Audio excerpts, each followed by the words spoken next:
while we're driving, I'm going to tell you a little story. I know it's a little hard to see me, but it ain't hard to hear me. So a long time ago, there were a couple of guys, really a couple of little boys back in the day, and it seemed like they were always trying to find something to do creatively to better themselves. And you see, they had this advantage, because not only were they, for their age, at least good at what they did, but they had time on their side too. And it's something that they didn't realize would run out. Now, of course, time runs out when you're dead. But time for these sorts of things that I'm talking about runs out much, much sooner than that. So it started with two guys that went by the names Keith and Frank. And one day, out of nowhere,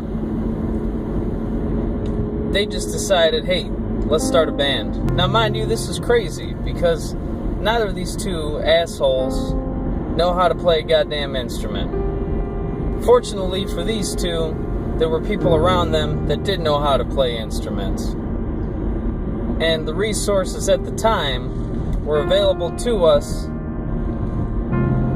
to be able to get the instruments that we each decided we were going to play. I'm going to stop talking in the third person now. Or maybe I'll mix the two. I don't know. I don't give a shit. So both of us, we start practicing our instruments every day. We start playing our instruments together in whatever sense of the word play can be applied to people who've been playing an instrument for 1 or 2 weeks. See, I was fortunate that Keith's dad was a drummer before I was. And he could teach me the basics. He could have taught me a lot more, but he taught me the basics to at least get me started. You see, at the time I had a neighbor, and this was one of those at first glance annoying neighbors. You know, he just moved in, he's making all kinds of noise and shit, blasting his rock music, and I didn't know what kind of music I liked really at the time. See, where I'm from, the big station to listen to at the time was Jammin' 92.3. And they played just a bunch of, I don't even know what it could be called, pop music, R&B, everything. It really was a mix. And I guess that shit was jamming for people at the time. I remember calling into that station because I knew the DJ there. And I was like, I don't know, 7 when I started listening there. And I would request him to play like Michael Jackson and shit, Men in Black, you know, the theme song. Here come the Men in Black. So this asshole neighbor comes in and starts blasting this rock music, and one day out of nowhere I just decide I'm gonna go talk to this guy, talk to the new neighbor, see how he is. Asked my parents, they said okay, because I guess they talked to him, he seemed like an alright dude. Next thing you know, I'm hanging out there every day, because this guy, he's just cool, man. I mean, he never stepped out of the 80s, you know what I'm saying? He, tried to conform to the 90s a little bit, he cut half his hair off instead of all of it. And he was a drummer, too. And after a while of hanging out and me showing some interest in the music that he likes, he hands me the first real album that I ever had, aside from Thriller, the old fucking vinyl. And it was Back in Black by AC/DC. And I'll tell you, that shit changed my life.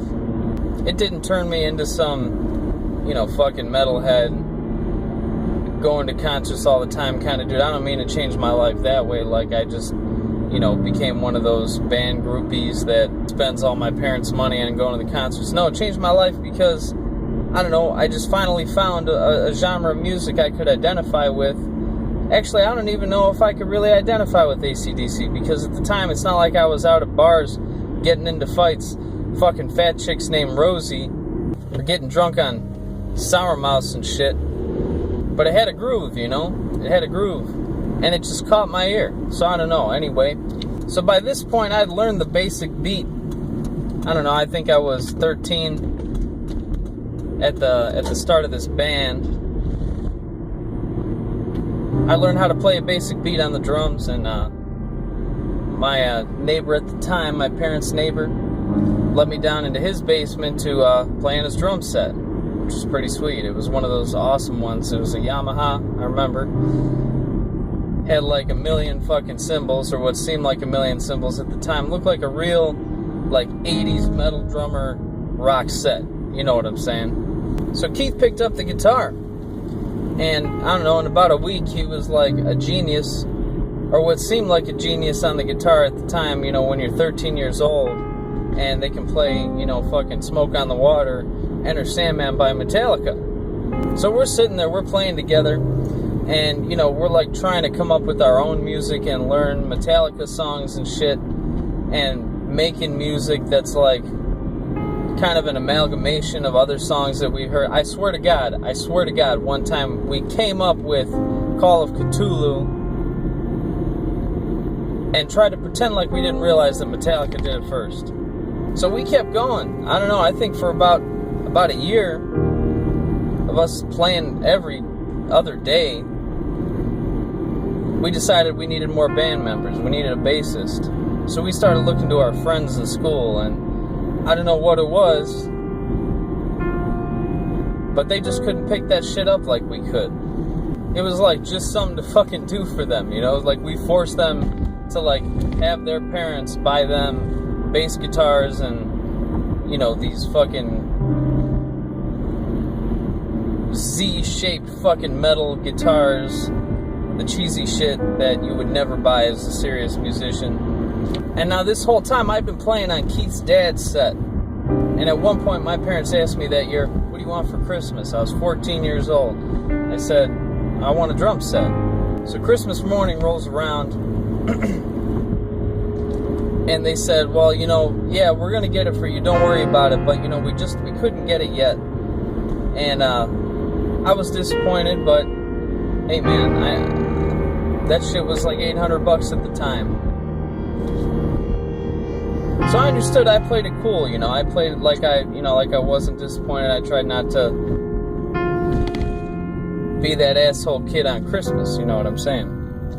So we finished Christmas up, and they're like, well, you know what, why don't you go play with the neighbor's drums? In the meantime, he said you could, since we couldn't get you a set yet. I go downstairs, there's 2 drum sets down there. It's like one of the happiest days of my life at the time, because it was just this awesome surprise. They got me the drum set, they just hid it in my neighbor's basement, which must have been a bitch for them to get out. But they did it, man. They came through, and, you know, it started a long journey, musical journey, with Keith and I. And, you know, we went through a couple of band members, and when our friends stopped trying to, like, fake play, you know, we did a couple of talent shows at, like, school, and, like, played at some school dances and stuff. I don't even know why that was appropriate, because, you know, we were playing Metallica at Catholic school dances. Actually, I remember one time for one of the talent shows, we went up to our principal. We said, you know, we want to play Whiskey in the Jar by Metallica. Metallica's version of that, of course. And they're like, no, you can't do that. We're like, yeah, but the priest is singing with us. They're like, well, I guess we can't say no. It was like a triumph when we were young to get those kind of wins over on our teachers, and especially the principal. She was a huge bitch. I understand why now, because kids are fucking assholes. And she had to just deal with us, you know. Let's get out of the car here. I want to show you what I'm looking at. This is where I come when I need to think.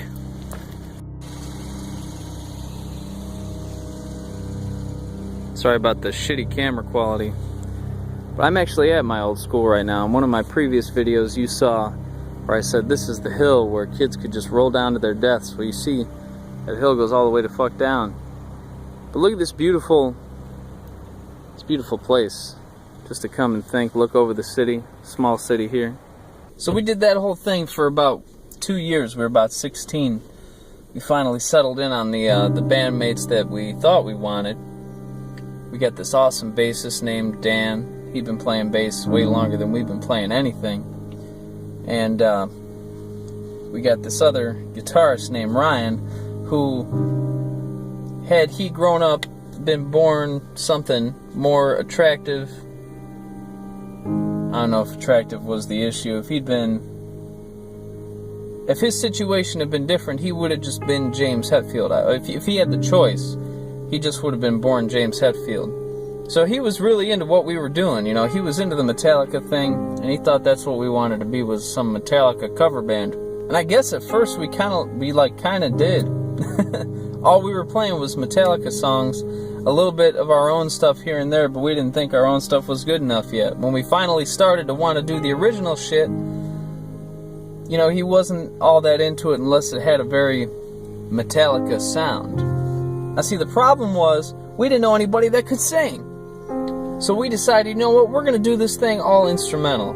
Either that or Ryan, you learn your James Hetfield licks and you can like sing on the Metallica covers, right? So he did, and he did like, oh, ooh, yeah, all that shit, you know, like let me hear you when we were playing live. It was really embarrassing. Like, that's right, baby, and all whatever fucking James Hetfield does. Everything that dude did, he did. He had the same fucking guitar that James Hetfield had. I don't know, at the time, at first we thought it was cool, and then when we started to want to do our own shit, we were just like, yeah, you know, this ain't really working out. So I don't know if we kicked him out, or if we just kind of stopped calling him, or he just stopped showing up. I can't really remember how it went down. So then it was just the three of us, Keith, Dan, and me.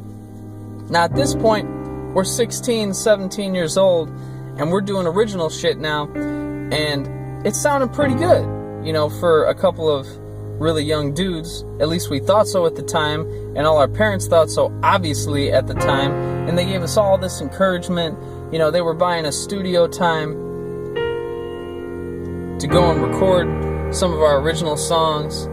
And, you know, even the studio people were like, man, you guys got your shit together. And eventually, as all that shit does, we started to get girlfriends. We started to have real life things happen. You know, we were out of high school, we started working, getting jobs, and it just kind of like fizzled for a little bit. I don't know, we were probably about 20, 21 before we started playing again, and something was different then, because we passed that point where we were looked at as children or just teenagers, and now we were at the point where, you know, achievement and creativity and productivity wasn't looked at as like a success. It was just expected. We could pump out some shit song at 16 years old, and everybody would be like, oh, that's amazing. That's amazing. You guys are awesome. And then 5 years later, we pump out something that we're like, oh man, this is like the best thing we've ever done. And everyone's like, oh yeah, you know, that's pretty cool. Pretty cool. And that's how shit changes. That is how shit changes.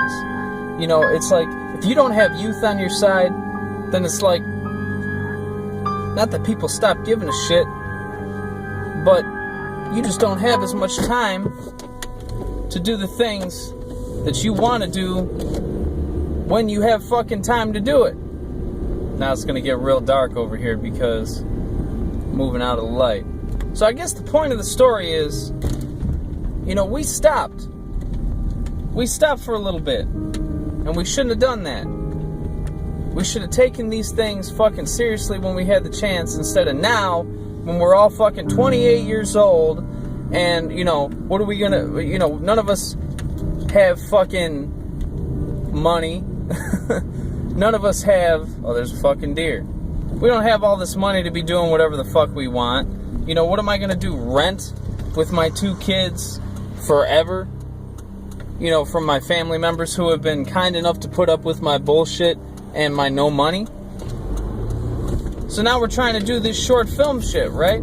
Dim Harbor Films on YouTube. And it's like, that's like our bastion of hope, you know? And we're putting our all into it. And it's like, what do we come up with? We come up with fucking fart jokes and my ass on YouTube. And it's been fun. And it's been a creative, you know, experience still. But it's worrisome, you know, you get worried. I look at my future now and I'm like, what the fuck am I gonna do? You know, I'm a salesperson in my job, but I ain't no fucking salesperson. You know what I'm saying? So anyway, if you are below the age of 22 and you are watching this, don't stop. Keep going. Push as hard as you fucking can. And I'm gonna keep pushing as hard as I fucking can.